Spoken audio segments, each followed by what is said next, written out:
ইদানিং ফেসবুকে, টিকটকে, ইউটিউবে যে সমালোচনা শুরু হয়েছে যে নেশাদ্রব্য, মাদক সেবন এগুলো নাকি ঠিক না, ভালো না। তো আমিও মাদকের বিপক্ষে, আমি মাদকের পক্ষে না, আমিও মাদকের বিপক্ষে। তবে আমার কথা একটা জায়গায় শুধু যে আসলে যারা নেশাপানি করে, যারা নেশা বানায়, তাদের অবশ্যই আইনের আওতায় আনা উচিত।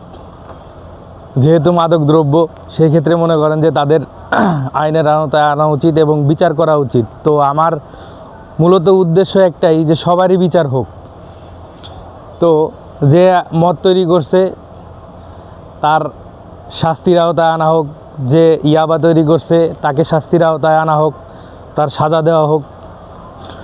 যে আফিন, হিরোইন তৈরি করছে তাকেও শাস্তির আওতায় আনা হোক, আর যারা খায় তাদেরকেও শাস্তির আওতায় আনা হোক। কিন্তু আমার প্রশ্ন হচ্ছে এক জায়গায়, যে যারা নেশা বানায় বা নেশা তৈরি করে তাদের যেহেতু বিচার হবে, তো অবশ্যই আর একটা বিচারও আছে, যে গাঁজা যে সৃষ্টি করছে তারও অবশ্যই বিচার দরকার আছে।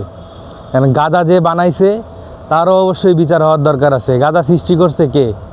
স্বয়ং আল্লাহ পাক নিজে। আমি চাই তাকেও শাস্তির আওতায় আনা হোক।